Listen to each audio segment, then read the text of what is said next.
તો સમાચારોને વિગતવાર જોઈએ તો મહત્વના સમાચાર વડોદરાથી સામે આવી રહ્યા છે, જ્યાં વડોદરા શહેર માટે સૌથી મોટા સમાચાર કે જ્યાં વડોદરા શહેરના માથેથી પૂરનું સંકટ ટળ્યું। તો મહત્વના સમાચાર, સૌથી મોટા સમાચાર વડોદરા શહેર માટે સૌથી મોટા સમાચાર સામે આવ્યા છે, જ્યાં વડોદરા શહેરના માથેથી પૂરનું સંકટ ટળ્યું।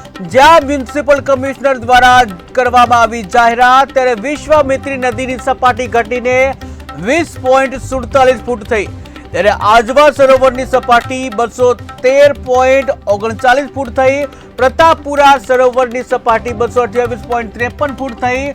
વરસાદ બંધ થતા તડકો નીકળતા હાલ વડોદરાવાસીઓએ રાહતનો શ્વાસ લીધો। તો મહત્વના સમાચાર વડોદરાથી સામે આવી રહ્યા છે। ઉલ્લેખનીય છે કે વડોદરામાં માત્ર 2 મહિનામાં 4 વાર પૂર આવ્યાની પરિસ્થિતિ નિર્માણ પામી હતી। શહેરીજનોમાં ભારે હાલાકી જોવા મળી હતી। ચારે તરફ જળબંબાકાર જેવી પરિસ્થિતિનું નિર્માણ હતું, ત્યારે આજે હવે વાતાવરણ બદલાયું છે અને વાતાવરણ બદલાતા તડકો નીકળતા જે ઠેર ઠેર પાણી જે ભરાયા હતા, પાણી હવે ઓસરવાનું શરૂ થઈ ગયું છે। ખાસ કરીને વિશ્વામિત્રી જે ડેમ છે, વિશ્વામિત્રી ડેમની જળ સપાટીમાં ઘટાડો થયો છે, જ્યાં વિશ્વામિત્રી નદીની જળ સપાટી જે છે 20 ફૂટે પહોંચી છે। ઉલ્લેખનીય છે કે 26 ફૂટ જે તેની ભયજનક જળ સપાટી છે અને હાલમાં જેની જળ સપાટી ઘટી અને 20 ફૂટે પહોંચી છે, જ્યાં જળ સપાટી ઘટતા જ વડોદરાના માથેથી પૂરનું સંકટ હવે ટળ્યું છે।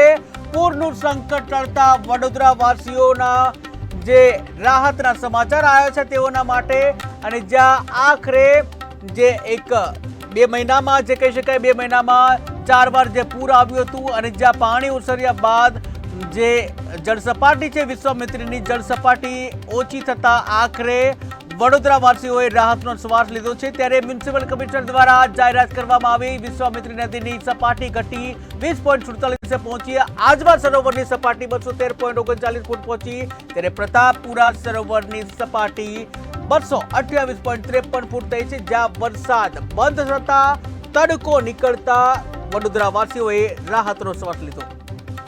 સૌથી પહેલાં તો આ સરકાર રચિત પૂર છે તો મેં તમને 10 વખત કીધું હશે। પૂર આવવાના કારણો બી લોકોની સામે સમક્ષ આવી ગયા છે કે એન્ક્રોચમેન્ટ છે, દબાણો છે, મારું તમારું સહિયારું છે, એટલે આ પૂર થોડીક વરસાદમાં બી લોકો ત્યાં પાણી ભરે છે। જ્યાં પાણી નહોતું ભરતું ત્યાં બી પાણી ભરાવા લાગ્યું છે। હવે સવાલ એ આવે છે કે ભાઈ વિશ્વામિત્રી આજવા સરોવરમાં પાણી રોકી રાખ્યું તો પણ પાણી કેમ આવ્યું? તો જ્યારે વરસાદ પડે ત્યારે ચારે બાજુ ખેતરોમાં પાણી ભરાઈ જાય।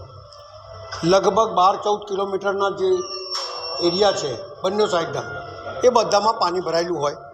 વિશ્વામિત્રીમાં તમે રોકી રાખો તોય છતાં ખેતરમાંથી તો પાણી આવવાનું જ છે, એટલે એ પાણી વધે।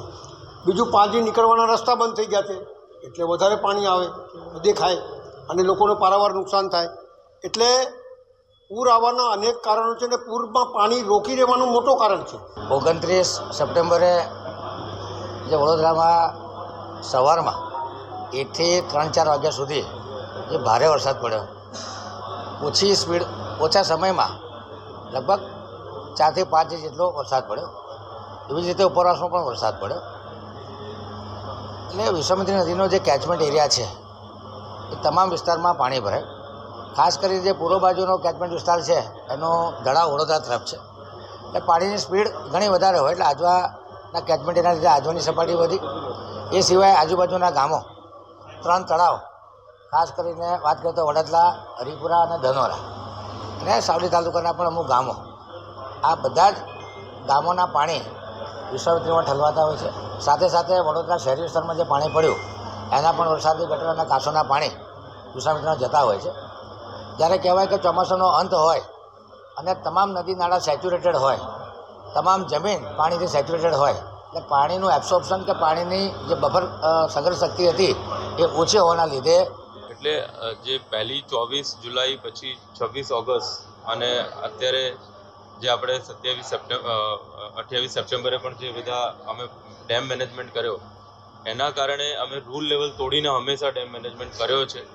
3 વાર અમે સક્સેસિવલી રૂલ લેવલ જે હોય એના કરતાં પણ વધારે ડેમમાં પાણી સંગ્રહ કરીને પણ વડોદરા સિટીમાં ઓછામાં ઓછું પાણી આવે એવા પ્રયત્નો કર્યા છે, પણ ઘણીવાર પાણીની માત્રા જેટલી વિપુલ હોય કે જે ટેકનિકલી પોસિબલ જ નથી હોતું ને એટલા ઘણીવાર પાણી વિસ્તારોમાં આવતા હોય છે.